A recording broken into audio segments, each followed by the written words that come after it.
Amós capítulo 4, versículo 1, que diz assim: ouve essas palavras, vós, vacas de Bazã, que estais no monte de Samaria, que oprimis os pobres e quebrantais os necessitados, que dizei aos seus senhores: dai cá e becamos. O versículo que vamos ler, o versículo 12 agora. Portanto, assim te farei, ó Israel, e por isso te farei.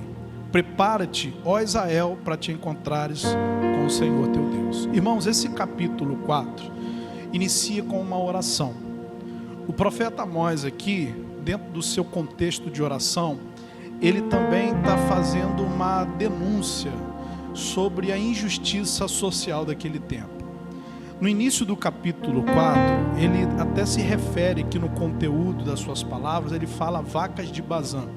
O interessante é que ele se refere, no caso, ele está se referindo às vacas de Bazã, ele está se referindo às mulheres da classe alta naquela época em Israel, que por conta da estrutura econômica dos seus esposos, elas eram extremamente paparicadas em relação a tudo que elas queriam, sendo que todo o luxo que aquelas mulheres tinham, vinda dos seus esposos, é claro, era fruto, era resultado de injustiça social, de pessoas que passavam fome, de pessoas que passavam por uma exploração trabalhista. Eram várias questões sociais daquele tempo, como opressão, racismo, tudo muito bem semelhante aos dias de hoje, que naquele tempo era a plataforma para que essas pessoas da alta sociedade naquele tempo viessem gozar de uma vida próspera, sendo que muitas pessoas sofriam com isso. Então o texto do capítulo 4, ao mesmo tempo que é um clamor, é um pedido de socorro de Deus para aqueles que estavam sendo oprimidos, por aqueles que estavam sendo escravizados, também é uma denúncia para aquele tempo, para aquilo que estava acontecendo. Nos dias de hoje, irmãos, infelizmente essa cena ela se repete. A gente continua vendo muita injustiça, a gente continua vendo muitas pessoas que estão ocupando uma determinada posição social, e justamente para que ela venha se manter, toda a estrutura que venha mantê-la naquela condição, naquela posição, faz com que muitos venham perder, faz com que muitos, não venham ter a dignidade necessária para ter uma vida, irmãos, que de fato seja digna. A gente pode se referir a questões políticas, nós podemos se referir a questões até de instituição, filantrópicas, instituições religiosas, podemos nos referir ao ambiente corporativo, às grandes empresas. Ou seja, a gente pode se referir a várias esferas da sociedade, onde infelizmente essa desigualdade, essa falta de respeito com o outro, acaba imperando para que aqueles que estão em cima venham se manter no poder, e fazendo dessas pessoas uma espécie de trampolim para um sucesso pessoal. Até os dias de hoje isso acontece. Acontecia naquele tempo e acontece nos dias de hoje também. Aqui no início do capítulo 4, o profeta Amós está fazendo uma oração a Deus. Como eu falei, essa oração também ela tem um clamor de denúncia, justamente por essa questão social, e essa exploração econômica, essa opressão que tinha naquele tempo. Nos dias de hoje, como eu falei, isso ainda se repete em todas as esferas da sociedade, e o mais vergonhoso é isso se repetir no nosso meio. O mais vergonhoso, irmãos, é tal coisa se repetir no meio do povo de Deus. Como assim, pastor? É quando nós vemos pessoas que não são comprometidas com outras, que não são comprometidas com o reino, que se apossam, ou melhor dizendo, usam as coisas do reino de Deus para benefício próprio. A palavra de Deus diz que nos últimos dias, irmãos, infelizmente, iria se levantar falsos mestres, iria se levantar enganadores, iriam se levantar lobos com pele de cordeiro, que iriam enganar muitas pessoas e se aproveitar dessas pessoas. Nós estamos vivendo esse tempo. E qual o problema disso tudo? O problema, irmãos, é que o próprio povo de Deus, alguns por uma questão de ignorância e outros porque não querem mudar o seu comportamento pecaminoso, estão alimentando esse sistema desculpa a palavra que eu vou usar um pouco pesada, mas estão alimentando esse sistema podre, onde no meio de pessoas, de pessoas de Deus, onde deveriam ter pessoas santas, compromissadas com Deus, nós vemos pessoas que estão se aproveitando das outras para a questão de um sucesso pessoal. Pastor, e como discernir esses ambientes, como discernir essas coisas nos dias de hoje? É fácil discernir. Irmãos, os lugares saudáveis que nós vamos entrar para ouvir de fato a palavra de Deus, nós vamos saber se aquilo de fato é a palavra de Deus, se aquilo que estiver sendo pregado estiver realmente de acordo com a palavra, estiver de acordo com os princípios do reino de Deus para a nossa vida, que nos leva a uma vida de santidade, a uma vida de arrependimento, uma vida de compromisso, uma vida de comprometimento com o próximo. Amém? Quem entende isso? Uma vida que de fato, irmão, seja um preparo para o dia que nós vamos encontrar com o Senhor. É fácil discernir isso. Então é necessário que nós venhamos ter, irmãos, sabedoria. É necessário que nós venhamos abrir os nossos olhos e ver que o tipo, muitas vezes, de mensagem que massageia o nosso ego é só uma artimanha de Satanás para nos manter muito cômodos naquilo que é errado, com a desculpa que estamos ouvindo a palavra de Deus, que estamos indo à igreja, que pelo menos estamos buscando a Deus, mas é um comodismo que Satanás cria, um laço que Satanás cria, no intuito de nos manter confortável naquilo que nós sabemos que de fato, de verdade, é desagradável aos olhos de Deus. Quem está entendendo? Porque a mensagem do Evangelho, irmãos, a palavra de Deus, ela vai gerar, de certa forma, alguns conflitos internos. A mensagem de fato de Deus, que você sabe que é de Deus, assim como eu sei, ela gera alguns combates internos. Ela mexe aqui dentro, ela incomoda. Ela aponta exatamente para a nossa vida aquilo que precisa de um conserto, daquilo que precisa de um alinhamento, daquilo que precisa de uma mudança. E é esse tipo de mensagem, irmãos, que é muitas pessoas que não estão querendo se comprometer.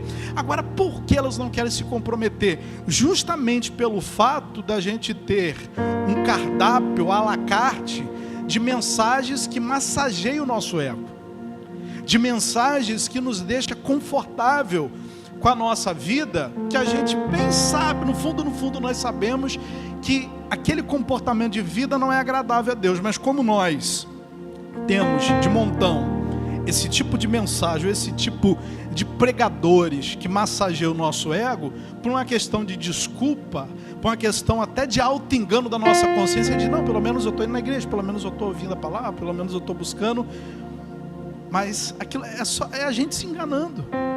E é fácil a gente discernir isso através das mensagens que estão na internet, através de lugares que nós podemos frequentar ou ir, que aquilo que está sendo pregado, aquilo que está sendo anunciado, aquilo que está sendo comunicado, não está gerando incômodo nenhum. Ontem eu conversava com um amigo, um pastor, e aí eu falei com esse pastor o seguinte, falei, irmão, como é que está fulano de tal? Um conhecido nosso. Querido, eu estou só aqui, se puder ficar sentadinho, tá bom? E aí eu perguntei por uma pessoa, e aí ele falou assim, não, fulano deu uma sumida aqui da igreja. Eu falei, poxa, fulano estava tão direitinho na igreja. E aí ele falou o seguinte, não, ele sumiu, ele está indo num determinado lugar. Eu falei, não, o lugar é benção e tudo. Não, mas o problema não é isso. Ele está indo lá porque ninguém conhece ele. E como ninguém conhece ele, né, ele fica à vontade para continuar fazendo o que é errado, com a desculpa que está indo na igreja, né? Ou seja, ele está se escondendo no meio da multidão, para não ser achado, para não ser identificado, para não ser discipulado. Porque o verdadeiro evangelho, irmãos, é aquele que discipula a gente, é aquele que confronta a gente. Quando eu digo de confronto, não no sentido negativo, mas naquilo que mexe. Porque o evangelho nos leva, irmãos, a olho no olho. O evangelho é aquela experiência que você tem de estar inserido numa comunidade de fé, e se você não está legal com Deus, aquilo te gera uma vergonha tão grande a ponto de você não conseguir olhar nos olhos do seu pastor. O pastor, ele conhece as suas ovelhas. Eu conheço uma por uma. Alguns irmãos às vezes chegam assim, pastor, estou passando uma luta. Às vezes me passa despercebido, porque eu sou ser humano. Mas quando a pessoa às vezes vem me trazer alguma coisa, eu já sabia o que estava acontecendo. Poderia não saber exatamente o que era, que eu não sou, ou sou um mágico, mas eu sabia que eu não estava bem. Por quê? Porque os relacionamentos geram essa identificação. Os relacionamentos geram essa troca. E essa troca, ela é saudável, ela é protetiva. É como uma família, quando o pai ou a mãe percebe que o filho não está bem. Isso é bom, porque isso gera o quê? No bom sentido, uma preocupação, um zelo. Olha, estou percebendo que você não está bem. E aí é quando a mãe ou o pai procura começar a fazer algo, né, para tentar saber do filho o que está acontecendo, para ajudá-lo, não é assim? Então, o Evangelho me leva a viver esse relacionamento. E aí o que acontece? Como nós vivemos em um tempo em que existem muitos comunicadores, eu não posso chamar de pastores, eu não posso chamar de pastores, de líderes, eu posso chamar de comunicadores. Como nós vivemos um tempo onde existem muitos comunicadores, com uma mensagem que de certa forma usa-se como base a palavra, mas não se usa como base o Evangelho, deixa as pessoas muito confortáveis à sua vida que não está agradando a Deus. Entende? Porque de fato, irmãos, o Evangelho vai gerar incômodo. De fato, o Evangelho vai gerar reflexão. De fato, o Evangelho vai fazer a pessoa olhar para si mesmo e ver, poxa, eu preciso mudar. Ainda que eu não queira, que a minha carne não esteja com vontade, mas eu estou sendo conscientizado que eu preciso de uma mudança. Porque se eu não mudar, eu posso perder a minha vida eterna. Se eu não mudar, eu posso colher consequências graves para mim. Então o Evangelho, ele tem esse poder, não somente de conscientizar, mas de alinhar uma vida errada a uma vida correta. Quem entende isso? Então, voltando aqui ao assunto, aqui o profeta Amós, ele faz uma denúncia junto da sua oração para a injustiça social daquele tempo.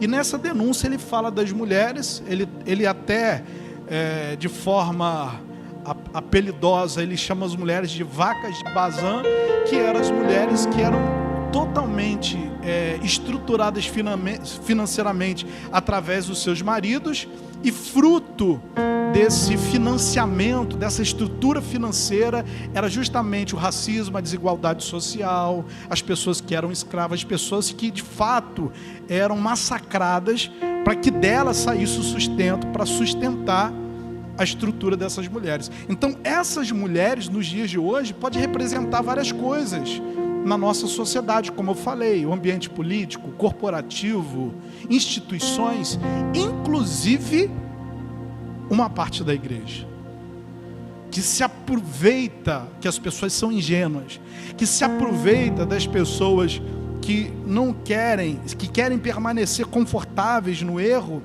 para que elas sejam patrocinadoras desse sistema corrupto.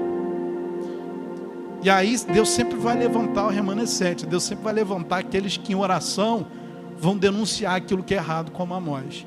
E nos dias de hoje, quem denuncia? É o pastor Paulo? É o pastor fulano? É fulano de tal? Quem denuncia é o Espírito Santo. É a palavra de Deus, que nos faz ter discernimento do que de fato é saudável para a nossa vida espiritual. Irmãos, perdoa que eu vou falar com você, pode soar como orgulho para você. Eu não sento para ouvir qualquer pessoa, não. Não sento para ouvir qualquer pessoa. Não sento para ir em qualquer lugar. Pode parecer prepotência e arrogância para você. Talvez eu não vou conseguir te convencer que não é, mas eu sei que não é. E eu não estou aqui criando uma cortina de fumaça, querendo esconder a minha arrogância. Não, não é arrogância. Porque eu sei que aquele conteúdo que é comunicado não é saudável. Eu sei que aquele conteúdo é engano para manter as pessoas confortáveis no seu erro. É como o cenário político dos dias de hoje. Hoje existe um recurso para quando a pessoa ela é presa, e para diminuir pelo menos o dano da sua pena, é quando ela consegue o semiaberto. E aí ela pode voltar para casa com uma tornozeleira eletrônica. Você acha realmente que os políticos, quando aprovaram tal coisa, estavam pensando na dignidade humana, nos direitos humanos? Não. Eles estavam pensando na possibilidade de um dia eles serem presos e eles usarem desse recurso. Entende? Então vamos fazer o seguinte: para a gente usar desse recurso, a gente vai ter que abrir esse recurso para todo mundo. Entende? Então é mais ou menos assim: é tapar o sol com a peneira. Eu finjo que eu não vejo o que você faz, e você finge que você não vê o que eu faço. Existem lugares hoje que fazem uso da palavra de Deus fazendo isso. Eu finjo que não vejo o que você faz, e você finge que não vê o meu comportamento. Porque a palavra de Deus vai levar a gente para esse conflito de mudança. Isso aqui é muito sério, irmãos. E aí no versículo 12 diz assim: portanto assim te farei, ó Israel, e por isso te farei, prepara-te, ó Israel, para te encontrares com o Senhor teu Deus. E aí no meio dessa oração, dessa denúncia, veio uma palavra profética: prepara, ó Israel, para se encontrar com o Senhor teu Deus. Ou seja, vai chegar um dia que essa injustiça ela vai acabar, assim como vai chegar um dia que ele julgará os vivos e os mortos, inclusive aqueles que foram autores da injustiça, do massacre de outras pessoas. E aí a gente pode aplicar isso para a nossa vida. A gente se prepara para tanta coisa, se prepara para casar, se prepara para se juntar, se prepara para fazer um curso na faculdade, para estudar, né, sei lá, para estudar. A pessoa se prepara para montar sua casa, para comprar o carro próprio, a gente se prepara para tanta coisa, e muitas vezes a gente não se prepara para Deus. Muitas vezes a gente não se prepara para um dia a gente se encontrar com Ele, um dia nós estaremos diante dEle. Então é necessário, irmãos, a gente se preparar. E como que nós nos preparamos? Jesus já nos deu a receita. O mesmo falou em João 14,6: eu sou o caminho, a verdade e a vida, ninguém vai ao Pai senão por mim. Então Jesus, Ele mostra o caminho, que é Ele mesmo. A maneira de nós nos prepararmos, irmãos, para um dia nos encontrarmos com Deus, é receber Jesus como nosso Senhor e Salvador, e procurar se relacionar com Deus através da nossa vida, procurar realmente colocar a palavra de Deus como um balizador da nossa vida, nos conduzindo em todas as situações. Quando nós fazemos isso, nós estamos nos preparando para um dia nos encontrarmos com Ele. O dia nós não sabemos qual é, pode demorar, como pode não demorar, mas se preparar, irmãos, porque um dia nós vamos nos encontrar com o Senhor. Isso daí é inevitável, a pessoa crendo ou ela não crendo. Então a gente precisa se preparar, mesmo vivendo um tempo tão corrompido como nos dias de Amós, um tempo em que as pessoas estavam corrompidas, estavam distantes de Deus, mas existia um clamor, existia alguém que clamava, irmãos, para que as pessoas viessem se preparar, porque um dia aquelas pessoas também estariam diante de Deus, como um dia nós vamos estar diante dele. Amém? Olha o que diz, queridos, em 2 Coríntios no capítulo 5, abre lá por favor. 2 Coríntios no capítulo 5.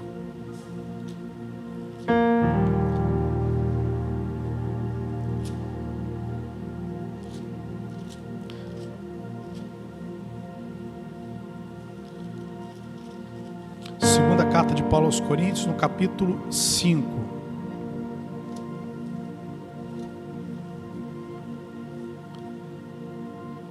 No versículo 10, 2 Coríntios capítulo 5, no versículo 10, diz assim: porque todos devemos comparecer ante o tribunal de Cristo, para que cada um receba segundo o que tiver feito por meio do corpo, bem ou mal.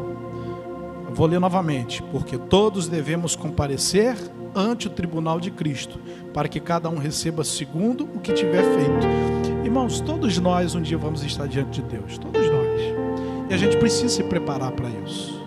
Não tem como levar a vida de brincadeira, como estão levando. E aí a pergunta que eu te faço: será que de fato nós estamos nos preparando? A pergunta que eu faço: será que eu estou me preparando como pessoa? Será que eu tenho procurado ser um instrumento de Deus para preparar as pessoas que me ouvem, que ouvem a palavra de Deus através da minha vida? E a terceira pergunta que eu faço: será que essas pessoas que não têm compromisso nenhuma com Deus, que usam a palavra de Deus como trampolim, que são os autores da injustiça social nos dias de hoje no meio cristão, será que a consciência dessas pessoas não pesam? Será que essas pessoas, desculpe, irmão, será que essas pessoas não têm temor a Deus? Pois é, provavelmente não deve ter. E se elas não têm, é porque é possível perder o temor.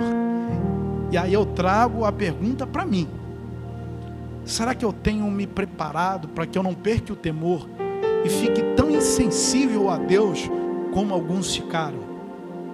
E penso no meu próprio umbigo, a ponto de manter as pessoas confortáveis nas suas vidas, que são totalmente reprovadas diante de Deus, porque eu quero manter uma estrutura para me manter lá em cima. Entende? Cuidado, querido, com o que você ouve na internet. Cuidado com o que você ouve. É muito triste para um pastor, irmãos. O pastor, a função dele é cuidar, é conduzir, é apontar o caminho. Ele tem que estar vivendo um tempo, que pelo menos é o tempo qual eu vivo, que parece que eu estou competindo, irmãos, com os comunicadores da internet que só ensina bobagem. A pessoa não faz nada do que a gente ensina segundo a palavra de Deus. Ela entra na internet, aí vê um bonitão lá, fala para ela entrar 5 para as 6 da manhã na oração, para ela entrar 5 para meio-dia, para ela entrar às 23 horas, para ela entrar às 3 horas da manhã, e ela faz de forma religiosa todo esse rito. A vida não muda, nada se transforma, continua na miséria, mas ela não perdoa ninguém, ela não libera perdão para ninguém, ela também não recebe, ela não larga o que é errado, está muito confortável, porque tem alguém todo santo dia mantendo ela nesse rito religioso, de manhã, na hora do almoço, final da tarde, à noite, de madrugada, e ela acha que por muito fazer, por muito participar de uma transmissão, por muito fazer todo esse rito, ela está salva. Mas ela tem força de vontade de fazer isso, mas não tem força de vontade para perdoar, não tem força de vontade para se consertar, não tem força de vontade para ajudar alguém. E aí o negócio fica ruim, aí ela bate na porta da gente para pedir ajuda. E o bonitão da internet? Cadê? Sabe onde está o bonitão da internet? Ele está lucrando com as suas visualizações, que monetiza, e ele recebe em dólar. Ele não tem compromisso com ninguém. Essa é a realidade. Eu não caí aqui de paraquedas, irmãos. Já sirvo a Deus já há um tempo. Eu sei o que eu estou falando. Agora, assim como tem pessoas comprometidas com o evangelho que estão na internet, que estão incomodando o inferno, que estão incomodando corações de pessoas, não no sentido de gerar um problema, mas de gerar mudança nelas. Pessoas que de fato estão pregando a palavra de Deus para que haja mudança, para que haja perdão, para que haja reconciliação no casamento, para que haja no coração daquele ou daquela empatia com o próximo, para que haja uma mudança de comportamento. Existem pessoas sérias que estão aí nas plataformas fazendo esse trabalho, cooperando. Então, se preparar, irmãos, para encontrar com Deus, não é propriamente, irmãos, participar de uma campanha, se preparar de uma orientação de sei lá quem, da onde veio, está falando para mim fazer alguma coisa. A gente voltar os nossos olhos para a palavra de Deus e ver o que a palavra de Deus de fato está nos incomodando. E aquilo que justamente a palavra de Deus nos incomoda é justamente aquilo que o Senhor quer que a gente tome um posicionamento. Então, se manter confortável em algumas situações é uma das estratégias do inimigo nos dias de hoje, usando alguns comunicadores, porque são bons comunicadores, pastores não. Pastor tem cheiro de ovelha, irmãos. Pastor está no meio das pessoas. Pastor vai na casa do outro, atende o outro, na necessidade do outro, dentro das suas possibilidades. Isso é pastor, tá? Então, por favor, não diminua a minha categoria chamando alguém da internet que você nunca viu pessoalmente, que nunca te atendeu, nunca ouviu o teu problema de pastor. É um comunicador, chama ele pelo nome. Pastor é quem apacenta você. É quando você passa por uma luta, você grita por socorro, ele está ali. É alguém que você um dia precisou, ele te estendeu a mão. Pode ser tanto pastor no sentido ofício, como às vezes até um irmão, uma irmã em Cristo, que é tão de Deus, que está sempre do seu lado, que está sendo usado por Deus para ser pastor na sua vida. Às vezes não é nem pastor por ofício, mas está sendo pastor, porque está sendo companheiro companheira ali de guerra, de luta, de batalha. Então, por favor, irmãos, você sabe como que eu sou pastoreado? Eu sou pastoreado pela igreja. Eu não tenho um pastor, obviamente, eu tenho um pastor sobre a minha vida, mas eu sou pastoreado nessa troca, porque nessa troca relacional da igreja é que a gente aprende um com o outro, que a gente abençoa um ao outro. Isso é reino de Deus. O reino de Deus é firmado numa plataforma chamada pessoas, um ajuntamento chamado assembleia, ou seja, ajuntamento, congregação, não numa plataforma digital. Ela é importante, a gente precisa usar essa ferramenta como um meio para a gente alcançar corações que estão distantes de Deus e distantes geograficamente da gente, mas é um meio, não é o fim. O fim é para que haja um ajuntamento e para que o corpo bem ajustado possa chegar à estatura do varão perfeito que é Cristo Jesus. E para isso é necessário ter o ajuntamento do corpo da igreja. Por isso que nos ajuntamos, não é para encher o lugar, mas é porque essa é a finalidade. Você já pensou daqui a pouco um modelo moderno de família? Como que poderia ser um modelo moderno de família para os tempos atuais? O filho no quarto, fazendo uma transmissão de vídeo, a mãe na cozinha, o pai no quintal e o outro não sei aonde. Vamos almoçar. Aí todos no mesmo ambiente geográfico, porém no mesmo local geográfico, porém separado pelas paredes dos cômodos, todos reunidos numa sala virtual. Tem cabimento isso? Tem cabimento isso? Qual que seria o modelo tradicional e qual seria o certo? As pessoas que estão no mesmo local geográfico, apesar de estarem em cômodos diferentes, se reunir numa mesma mesa, sentar e poder desfrutar não do alimento, mas da presença de quem está ali. Daqui a pouco, isso que eu estou falando com você vai começar a acontecer. E tem gente que não tem nem um palácio para isso, né? Porque se tivesse, né? Passou até uma casa de 4 andares. É necessário para mim falar com meu filho, ligar para ele. E olha que a gente não tem nem tamanho para isso. Mas eu digo para você, se bobear, você entende? Então a tendência é as pessoas ficarem mais superficiais, elas ficarem mais digitais possíveis, ela ficar menos relacional possível. Por isso o aumento de enfermidades da alma, por isso o aumento de enfermidades emocionais. As pessoas estão se isolando. Houve uma explosão de problemas emocionais depois da pandemia. Por quê? Porque as pessoas tiveram de se isolar. Crianças pararam de ir para a escola, pessoas pararam de frequentar o ambiente acadêmico, curso, a faculdade, empresas pararam, as pessoas adoeceram. Por quê? Relacionamentos machucam, mas relacionamentos também curam. Nós somos curados de forma relacional. E a igreja é o ambiente que promove esse ambiente relacional. Tem erros? Tem uma porção, porque ela é feita de pessoas imperfeitas. Mas quando se existe de forma incomum a vontade de buscar a Deus, a vontade de se preparar para um dia se encontrar com o Senhor, irmãos, vai haver um alinhamento espiritual daqueles que são diferentes um dos outros, e aí vai haver um derramado do Espírito Santo, onde vai haver comunhão. E esses relacionamentos vão promover cura, vão promover mudanças significativas, que só o ambiente relacional, como família, igreja, ou até um ambiente profissional saudável pode gerar, porque pessoas são instrumentos de Deus para abençoar outras vidas.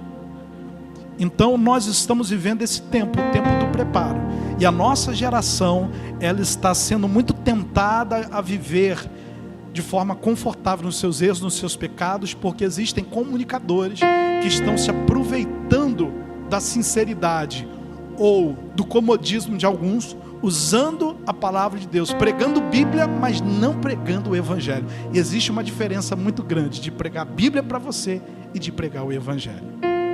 Como assim, pastor? Bíblia, quando eu me refiro à Bíblia, não diminuindo porque Bíblia é um conjunto de livros. Bíblia, pela palavra bíblios, quer dizer, é uma biblioteca. O que seria pregar Bíblia e não pregar o Evangelho? É você fazer o uso da palavra ser um Cristo. É você fazer o uso da palavra ser um espírito de vida. E o que é pregar o Evangelho? O Evangelho tem vida. O O Evangelho é a vida de Deus através do seu Filho, escrito e verbalizado. Quem entende? Então a gente precisa se preparar para um dia encontrar com o Senhor. Olha o que diz em João capítulo 5. Evangelho de João no capítulo 5.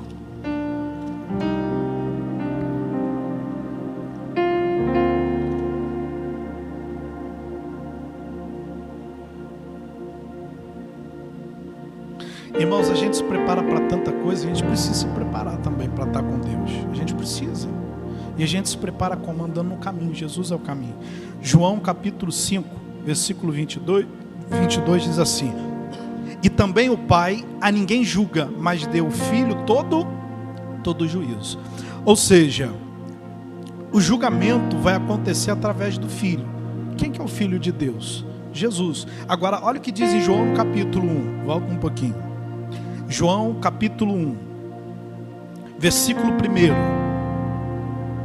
No princípio era o Verbo, e o Verbo estava com Deus, e o Verbo era Deus. E ele estava no princípio com Deus, e todas as coisas foram feitas por ele, e sem ele nada do que foi feito se fez. Nele estava a vida, e a vida era a luz dos homens, e a luz resplandece das trevas, e as trevas não compreenderam. Houve um homem enviado de Deus, cujo nome era João, e este veio para testemunho, para que testificasse da luz, e para que todos cresçam por ele. Não era ele a luz, mas veio para que testificasse da luz. E ali estava a luz verdadeira, que alumia, ou seja, que ilumina todo homem que vê o mundo. Estava no mundo, e o mundo foi feito por ele, e o mundo não o conheceu. O Evangelho de João está se referindo a quem? A Jesus. O mundo não o conheceu, mas tudo foi feito através dele. Se você olhar em Gênesis no capítulo 1, Deus começou a trazer forma ao mundo que não tinha forma e era vazio através da palavra. No versículo 1 aqui do capítulo 1 de João, diz que Jesus é o Verbo, que o Verbo se encarnou. Ou seja, Deus vai julgar os vivos e os mortos no Filho. É o Filho que vai julgar, ou seja, o que vai nos julgar é a palavra de Deus. E quem é essa palavra? O Filho.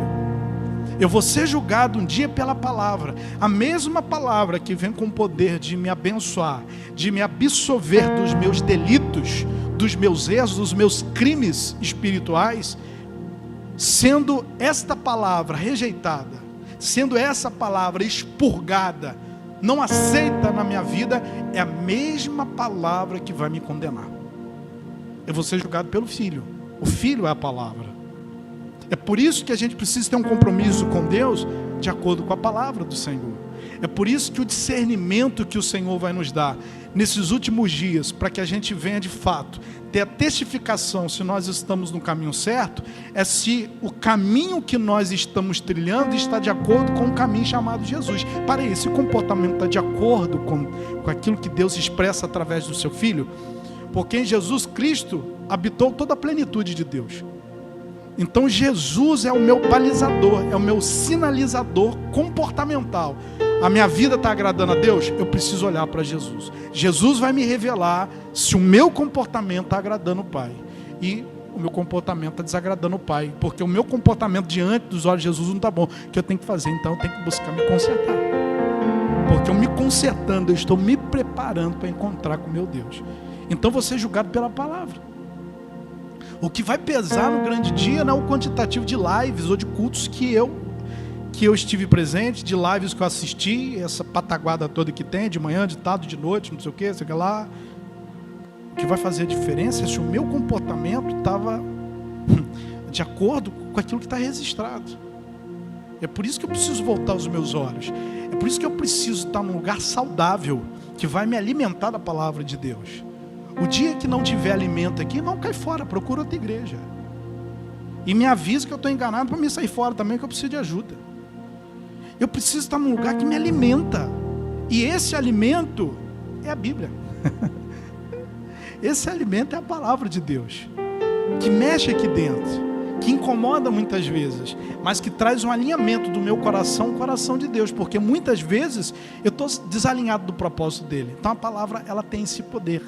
É por isso que Jesus falou: conhecereis a verdade e ela vos libertará. Ela tem esse poder, poder que ninguém tem.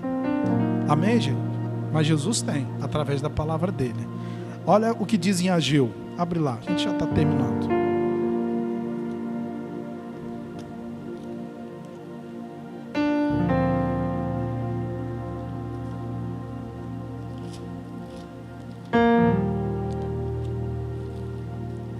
Ageu no capítulo 1.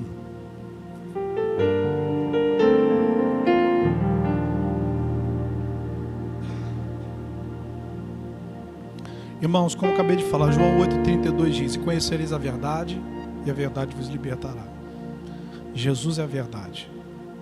Jesus é a verdade de Deus revelado para nós. Jesus é o balizador, é o condutor, é o sinalizador de uma vida que agrada a Deus, de uma vida que agrada o Pai.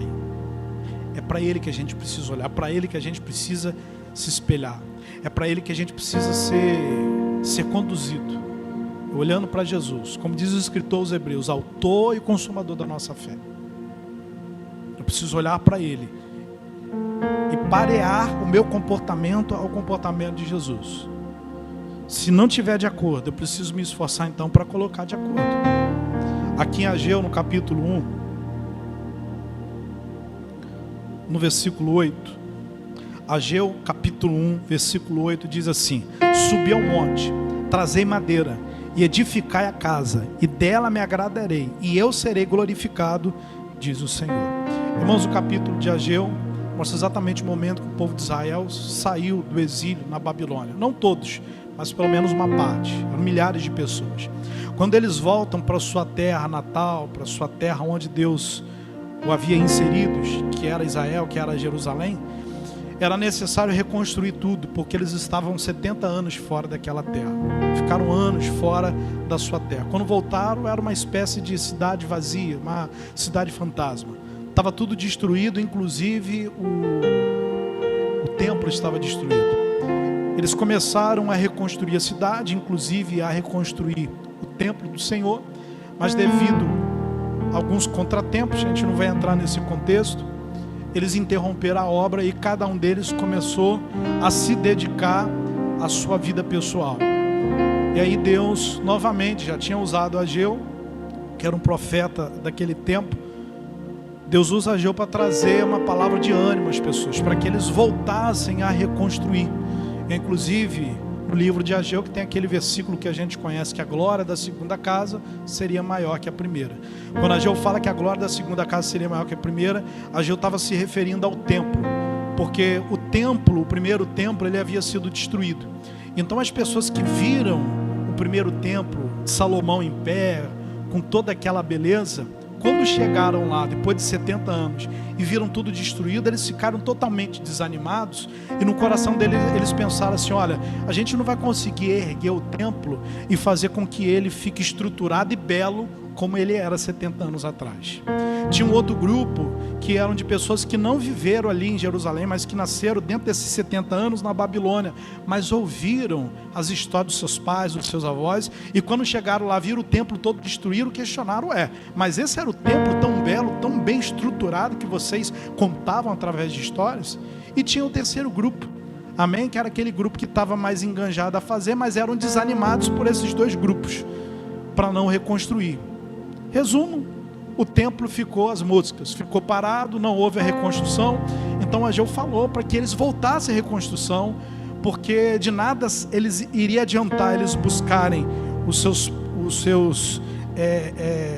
as suas questões pessoais e abandonarem o templo, porque eles iriam plantar, não iam colher, eles iriam comer, não iam se saciar, iriam trabalhar, iam receber num saquetel furado. Ou seja, o que Ageu estava querendo dizer era o seguinte: voltem a priorizar as coisas de Deus, porque de nada vai adiantar o esforço de vocês para buscarem recursos pessoais de Deus, não vai abençoar vocês. E aí aqui o profeta, ele traz uma orientação do que era necessário o povo fazer para voltar à obra, que era a reconstrução do templo, que é o versículo 8, que diz: subi ao monte, trazei madeira, edificai a casa, e dela me agradarei, e eu serei glorificado, diz o Senhor.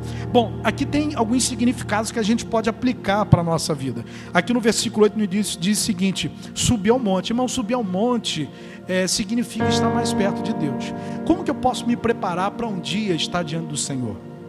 Irmão, subir ao monte. O que seria subir ao monte? Estar mais perto de Deus. Como que a gente faz isso? Através de oração. Quando você, todos os dias, você reserva um momento da sua vida, seja ao acordar, antes de dormir, não sei, e você ora, você se achega a Deus, você agradece pelo seu dia. Quando você faz isso todos os dias, irmão, você está subindo ao monte, você está se aproximando de Deus. Segunda coisa, trazei madeira Irmãos, trazer madeira fala de pagar um preço. Porque subir ao monte para trazer madeira, ou seja, a madeira estava justamente onde? No monte. É justamente na nossa vida com Deus, irmãos, que Deus começa a revelar ao nosso coração o preço que a gente precisa pagar, as renúncias que a gente precisa ter. Então buscar madeira fala de renúncia. Uma vida com Deus sem renúncia, irmãos, não é uma vida cristã verdadeira. A vida com Deus de fato vai nos levar à renúncia, abrir mão de algumas coisas, de alguns pensamentos, de alguns comportamentos. E a gente sabe que a renúncia de fato faz parte da vida com o Senhor. Então subir ao monte, trazer madeira, e diz aqui, e edificai a casa. Irmãos, essa casa é você. Essa casa é a tua vida. Não sabeis vós que sois templo do Espírito Santo? Como que eu edifico a casa? O qual sou eu mesmo, através da palavra. Eu sou edificado através da palavra. Por exemplo, você está aqui, está ouvindo a palavra. Esse sermão, irmãos, está tendo o poder de edificar a tua vida, de fazer você estar com a sua vida mais firmada em Deus. Edificar a casa, diz aqui, ó, e dela me agradarei, e eu serei glorificado, diz o Senhor. Ou seja, Deus se agrada de uma casa edificada. Naquele tempo a casa era o templo, que precisava ser reestruturado, precisava de uma reforma. Nos dias de hoje ele não habita em templo feitos por mãos de homens, o templo somos nós. Então Deus se agrada dela quem? Da casa. Quem é a casa de Deus? Somos nós somos templo do Senhor. Então quando nós fazemos tudo isso, irmãos, nós estamos nos preparando para um dia se encontrar com Ele. Volta para lá, para Amós no capítulo 4, para a gente orar. Amós capítulo 4.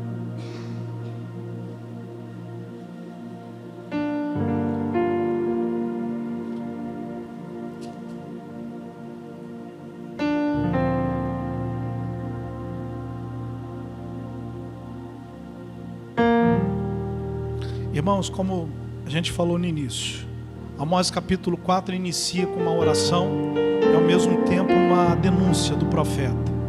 Uma denúncia que ele faz expondo a exploração econômica, a opressão das mulheres da classe alta em Israel. Amós chega a se referir a essas mulheres como vacas de Bazã.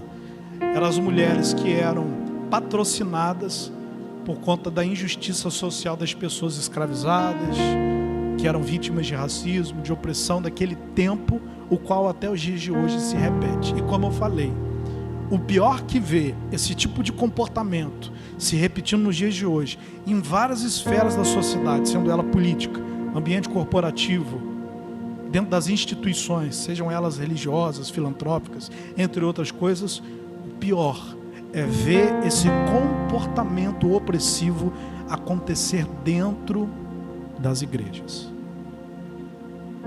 onde pessoas, para sustentar a sua estrutura e a sua recompensa, a sua satisfação pessoal, fazem das outras escravos espirituais, fazem dessas pessoas que são vítimas, irmãos, massa de manobra. E como que se faz isso? Massageando o ego, deixando de pregar a verdade que liberta para pregar uma espécie de água com açúcar para manter as pessoas confortáveis nos seus erros e elas confortáveis nos seus erros, enganando a si mesmo. Estou na igreja, estou ouvindo a palavra. Elas fazem parte dos patrocinadores para sustentar esse lixo, que é uma religião corrompida nos dias de hoje. Porque Tiago fala que a verdadeira religião é aquela que cuida dos órfãos e das viúvas. Ou seja, a verdadeira religião tem a ver com o outro, não tem a ver comigo, não tem a ver com uma estrutura. Então o pior que ver essa injustiça social no meio político, no meio social, é ver isso dentro dos lugares onde o nome de Deus deveria ser, irmãos, priorizado, e consequentemente as vidas que estão ali para servi-lo. Amém, gente? E aí no versículo 12, que a gente encerra aqui, capítulo 4, versículo 12, que diz: portanto assim te farei, ó Israel, e por isso te farei, prepara-te, ó Israel, para te encontrares com o Senhor teu Deus.